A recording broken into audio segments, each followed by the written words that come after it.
Amener le ministère de la Santé publique, les écoles de santé, les parents, les professionnels des organisations œuvrant dans le domaine et partenaires à adhérer au programme Piedbot de cure pour l'éradication de cette pathologie, comprendre le processus du traitement et les conditions d'accès aux soins, impliquer les médias pour des campagnes de sensibilisation plus larges, tels sont entre autres objectifs visés à travers ce symposium qui a pour thème « Élimination du Piedbot par la méthode Ponsenti ». Le directeur exécutif de Cure a saisi cette occasion pour remercier les participants avant de faire la synthèse de l'évolution de cette malformation. We estimate that there are over 230,000 annual births with clubfoot per year. Nous estimons qu'il y a plus de 230 000 enfants nés chaque année avec le Piedbot et qu'au Niger, c'est à peu près 1000 naissances avec Piedbot chaque année.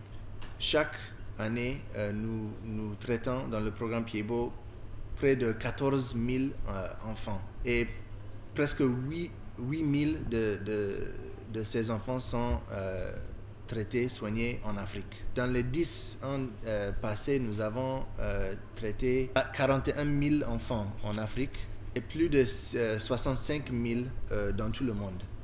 Dans son allocution d'ouverture, la représentante de la première dame, Dr Malika Issifou, s'est apaisantie sur l'importance d'un tel symposium.